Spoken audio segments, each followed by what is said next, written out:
know animated movies can be great. I just didn't think it was there. Okay. I just felt like, okay, this was a little bit of a money grab and just dump the jokes. Moana 2 was a money grab. This was good filmmaking. It's the Untitled Film Project Podcast, Zootopia 2. Bunny cop Judy Hopps and her very sly partner, Nick Wilde, are back at it again, solving crimes nearly 10 years after the original Zootopia. Stop in the name of the law! I'm really sorry. No. Stop pulling my ears, stop pulling my ears. Never pull up on his ears. I have to help my family. Cannonball!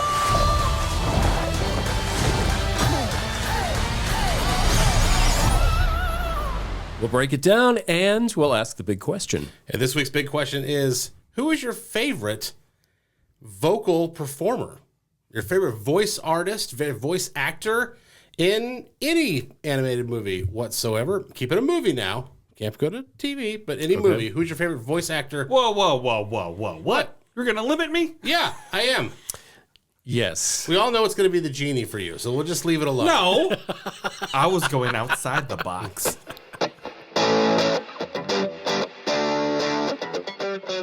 Well, first of all, this was one of my most anticipated movies of the year. I think Zootopia 1 is a criminally underrated masterpiece because of the subject matter that it talks about, race relations and all that stuff, without ever saying any of that. It's a genius broad stroke, and of course Shakira's song is incredible as well. Again, underrated. So that whole movie was just awesome. I love it so much. So I was very, very, very excited to see what they would do with Zootopia 2. Which, by the way, side note, in England, it's Zootropolis, in case you did not know. Oh, really? Yeah, I was really shocked by that when I was pulling up assets for this podcast. Anyway, so... It's kind of a philosopher's stone, across the pond. English is different. Yeah. Not just with U's either, apparently. I really enjoyed this movie a lot. I thought it was fun. I've seen it twice now. Once by myself for the show, and then once with my son. Took my son to see it. It was really, really good. So Zootopia 2, fully endorsed by the guy who was very excited to see it. I loved the original Zootopia. It's just, I don't even think it's underrated. I think it's just not as celebrated in the media, because I think if you talk to anybody who has seen it, they go, oh, I love that movie. For Zootopia 2, I think it was just more of the same. And a little bit of a, I don't know. I think I would enjoy it more if my age was not in the double digits.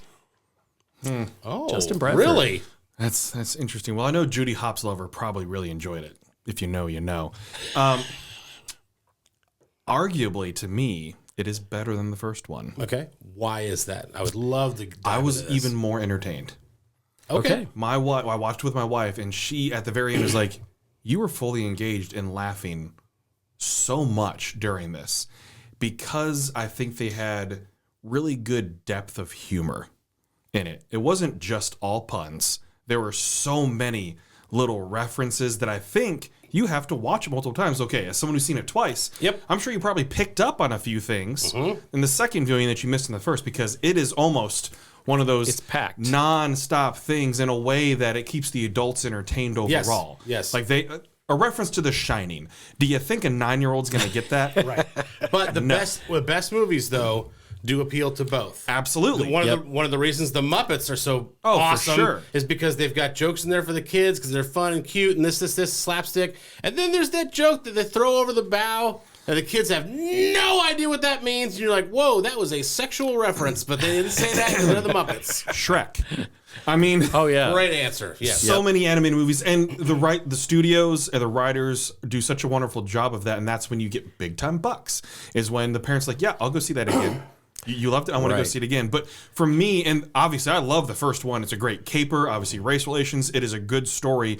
What I loved here, I guess disagreeing with Jim, is that I feel like they did take the next step in the relationship between Judy and Nick of, okay, they saw this big crime. Okay, what's next? There's pressure on them to perform, but there's also with a friendship, there's battling between the two of them because there's different styles, there's different personalities, and it's trying to figure out to get over that hurdle of, okay, we just solved a big crime, we did it together, we weren't really a team yet officially as police officers, but now we are, and everybody's asking, when are you going to solve the next big one, and all that. Gotta prove you're not a one-hit wonder. And having to go through therapy as partners and everything too, so that's another play on adults are going to understand those types of things.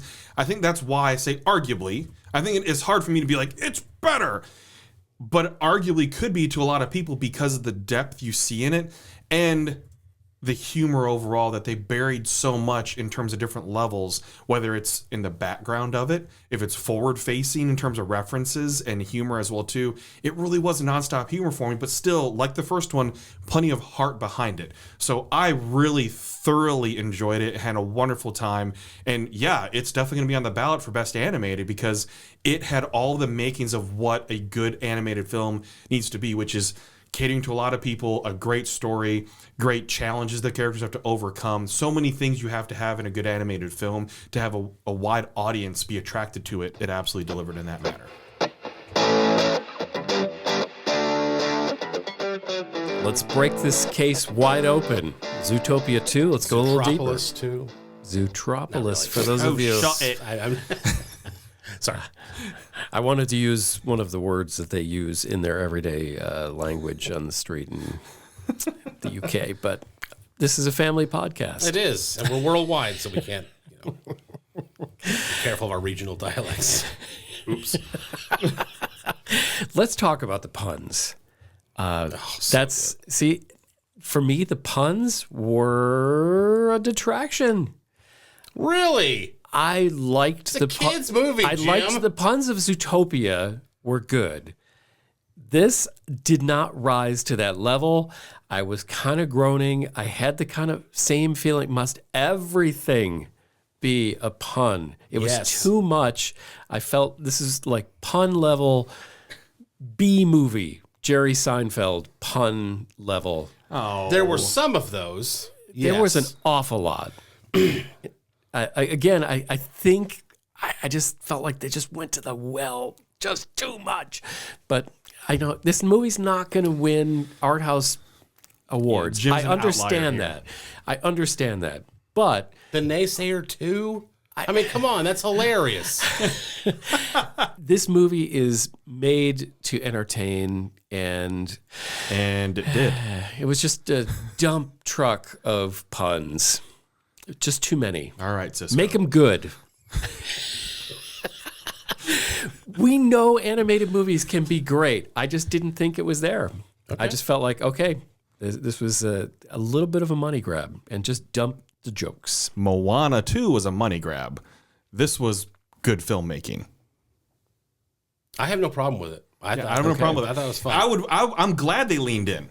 I'd rather them lean in because that kind of gives the Easter eggs to me of I'm trying to look for different things because I can appreciate the thought process behind it because I'm like, you had to be creative to bury some of these things. We had some of that in the first one. They really leaned in here and it didn't take away anything from me. Instead, I was trying to find more and I appreciated that just from the critic perspective, but also as a fan perspective. I'm trying to find everything because I appreciate the creativity behind having to come up with that because people had to come up with those things and it entertained me. Do you know what the sheep's name? You know, the ones getting the abs cut? You know, in the barbershop? Do you know what his name was? What? No. Ed Shear-en. And you know who it was voiced by? Ed Shear-en. See? All right. It's awesome. So, now, knowing that is more entertaining than the pun. If you watch the credits, you can see. I didn't make that up. You watch the credits. Ed Sheeran is played by Ed Sheeran, and Sheer is spelled Shearn. Ed Sheeran. So Perfect. funny. I love it. It's so on brand. That's the thing, right? You can't do it in the first movie and then not do it in the second. That's why.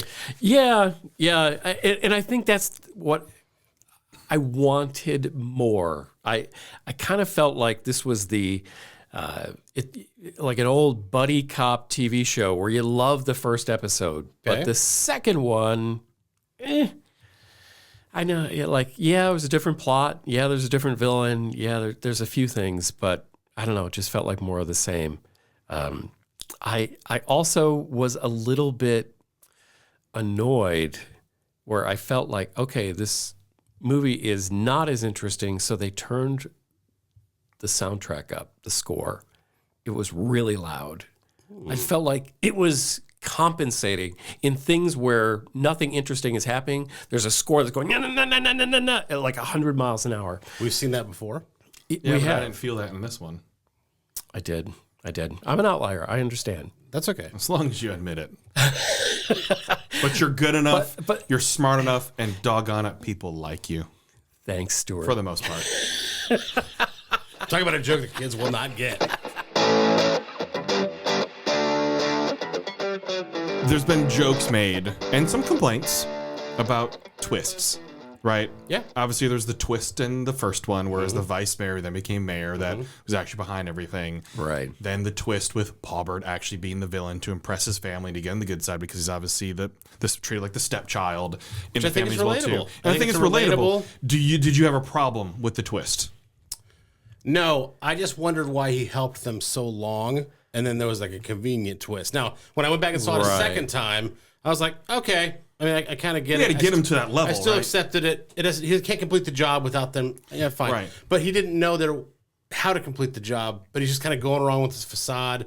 And then finally the solution appears because he's helping Judy. It was a little bit convenient, but at the same time, it's fine. It was okay. I had no problem with it. I don't think we expect much more than what they gave us there. There's going to be somebody who was a secret villain the whole time, and we just don't know exactly who it is, but it's coming. Right, there had to be a villain more than who they're portraying to be the villains. Right. Of course. Because they weren't strong enough as villains on their own. And Well, they didn't give us screen time either. and they, right, they yeah. tell you they're villains the whole time, so there's no reveal. Right, and they are, but they're not good enough to be the actual villain of the movie. Right. I was totally just agree. curious. Yeah. I had no problem with it, but I didn't see it coming. I thought the twist, honestly, was the fact that the snake was a good guy and just trying to absolve his family. And so when he, reveals that, I'm just trying to save my family, I was like, oh, that's the twist. And then the whole plot is going to be how do they prove that he's not bad and that he really is trying to help. And then there might be a twist later that he really is trying to be bad. Like, we'll see how all that works. I did not see the Paulbert one coming, and I didn't care when it did happen. No, not in a bad way. I'm just saying I didn't mind it. So I just got to say, because I want to get it out, one of the things that made me laugh, I think the hardest, was with Jesus, voiced by Danny Trejo. Oh, yeah. Treating everything, a couple moments, just with that character alone in the very beginning when he's making him eat the grubs, and then it's all a joke. And then when he leaves and he does the Jesus Christ lizard That run. was awesome. I think it made me laugh for like a good 30 seconds that I had to pause the movie because it's one thing I just didn't expect. We got a screening. We got a digital screener, just so we're all clear. Oh, yes. Sorry. I saw it in a theater twice. He saw it on the screen. He saw it on Yes. the digital screen. Yeah.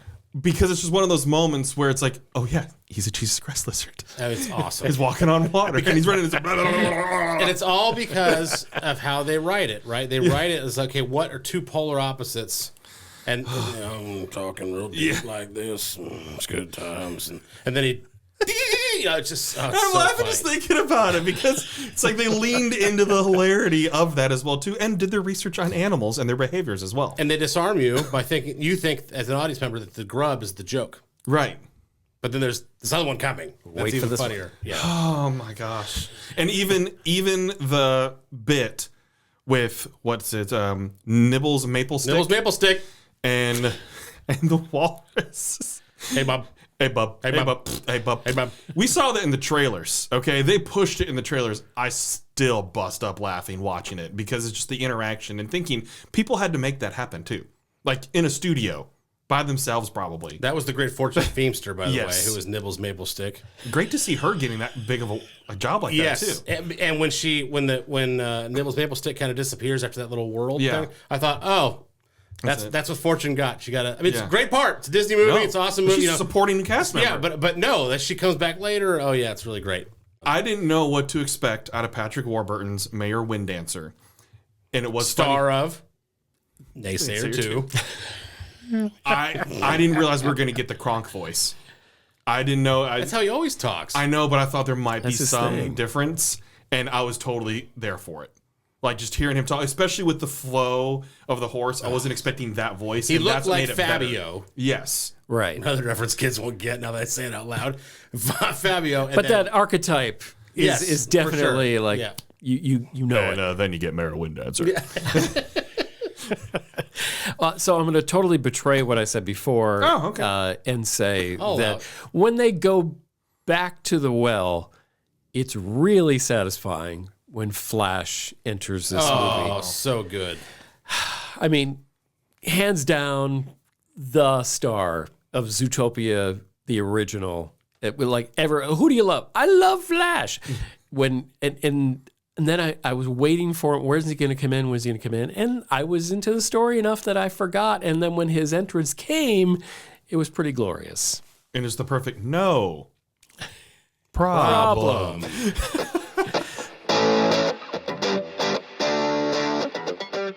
Okay, let's get some scores. Zootopia 2. Jeremy Gover, kick us off. All right. Well, I will just say that the best movies family movies are ones that kids will get entertainment out of and adults also get entertainment out of. That there's not this level of taxation on the adults that are bringing their kids to just appease them for an hour and a half or whatever the case is. And they're just sitting there like, it's when there's actually dual entertainment value. And I thought Zootopia 2 delivered that. Just like the first one, I would say it is funnier probably than the first one. But either way, I really, really enjoyed it. I'm going 7.5.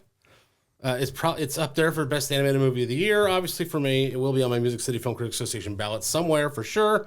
But the real issue I want to talk about is the fact that you mentioned, Bradford, the pressure the pressure Judy and Nick felt about what's next. How can we sure, you did it in the first one, but can you recreate it? Yeah, like the pressure they felt to be a team and all those things. And this is a great, fun, family-friendly way, again, soft sell, right, which is the triumph of the first one, in my opinion, that they talk about race relations in a way that you don't even know they're talking about race relations, and that's exactly what it is. This one is a great look at the psychological challenges and coping mechanisms that people go through when they feel pressure. If they feel pressure or whatever the case is from parents, they act a certain way. They may act a certain way. If they feel pressure from their job, they may act a certain way. It's all in how, and it's not made fun of, but it's made into a comedic moment, like later in the film, when they both kind of just word vomit on top of each other, and it ends up being really funny, and there's an overshare, and this, it's really awesome. But at the end of the day, that's what Zootopia 2 is about. It's an example of how different people deal with stress and pressure in their lives.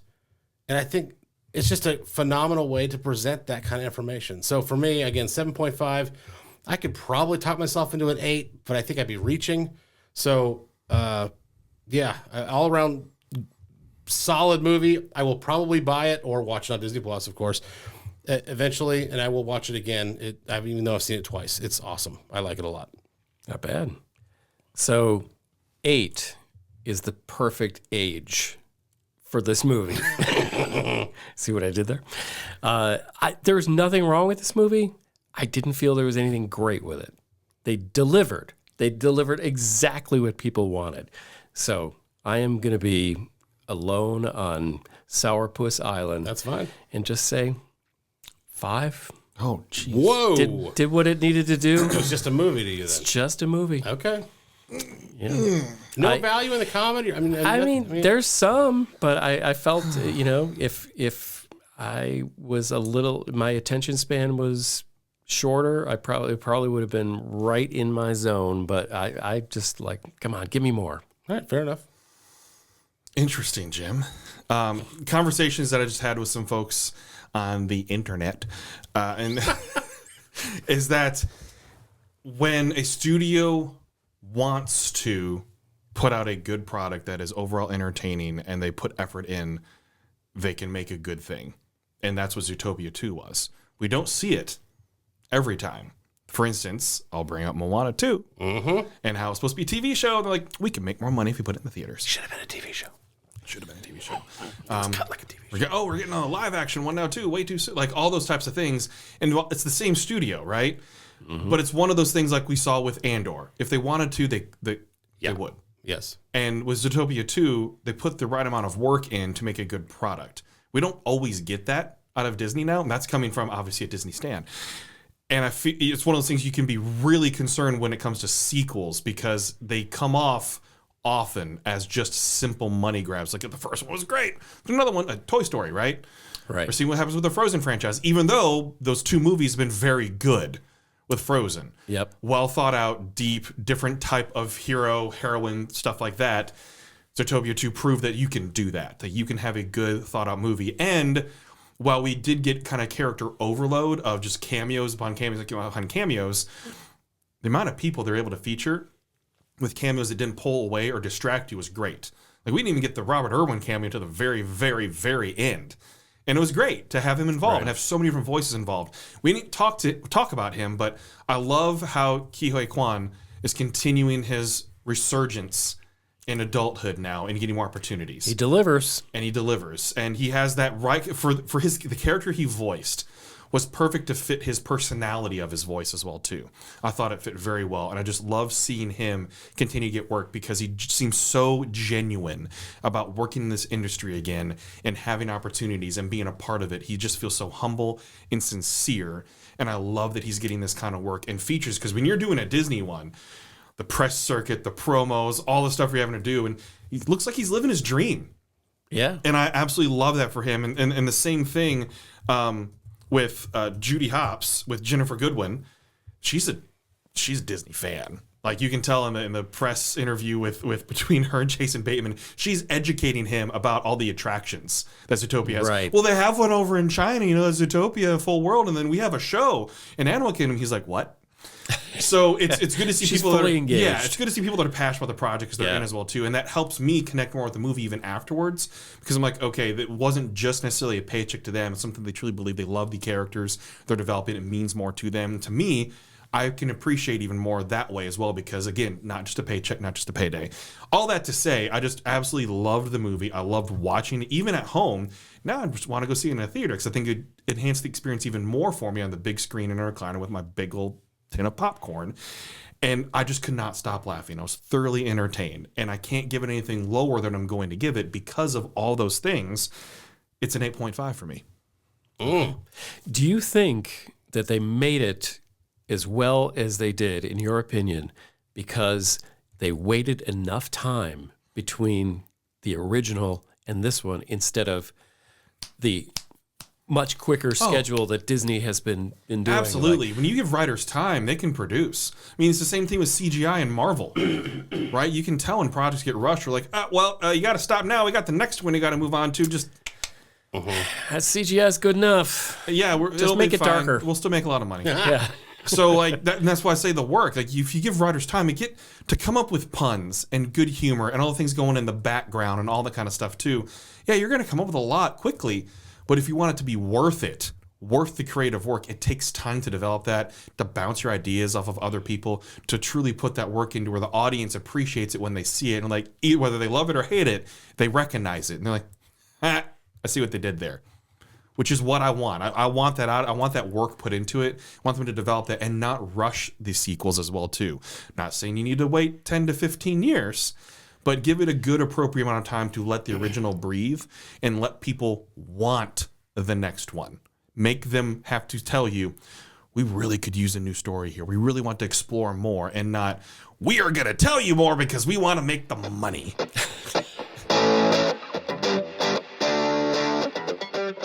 Okay, we answer the big question. We do it in every podcast.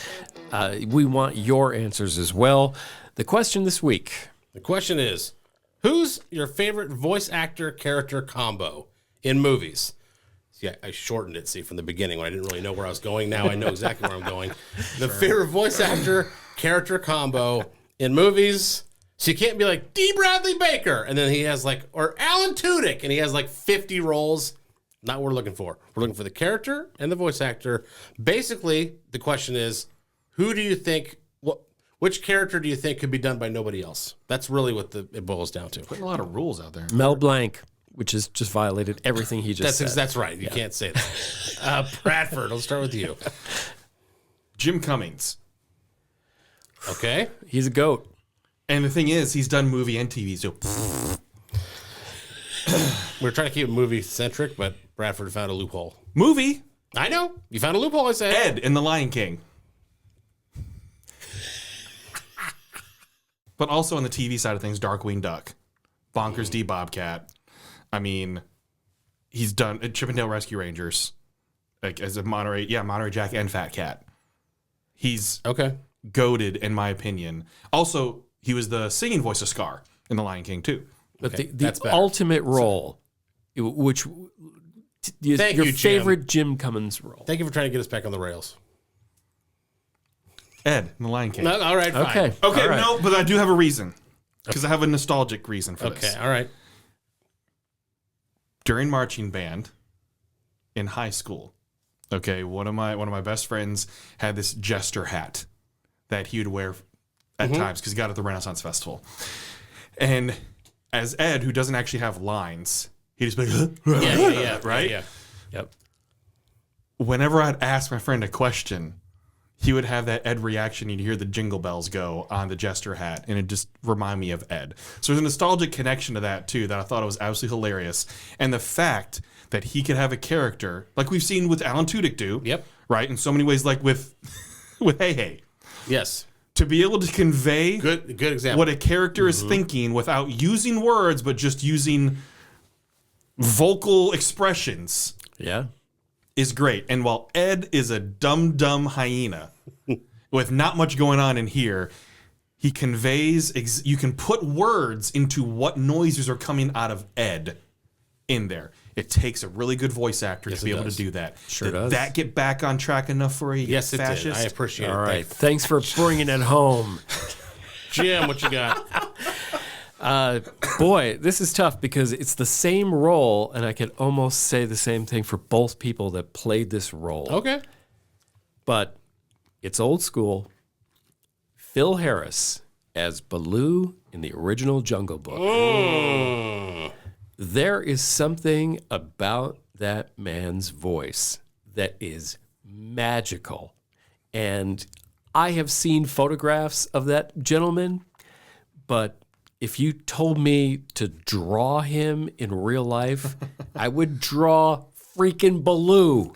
He just, I don't know. To me, that character just jumps out of that movie in where there's a lot of really great characters. And I would say almost he's not in the same boat, but in his own special way. I loved Bill Murray's voice acting in the live action Jungle Book, which is not a great movie, not a bad one either. But there's nothing like Phil Harris. Bill Murray did a great job. That's a great answer. I'm going to go a little more contemporary and say Emperor Cusco, voiced by David Spade. Okay. Oh, he's one of your favorites. I'm sure you could give another comedian with some personality that part and it would be funny, right? But for some reason, just for me, Spade is such a off-the-wall choice for Disney to make. Yet, it's when you see it made, that choice is great. For sure. It's the sass in his voice. It absolutely is. Which, of course, he's famous. That's what he built a whole stand-up career on. Yeah. Is being sassy and, petty. So it really worked out. Great match there.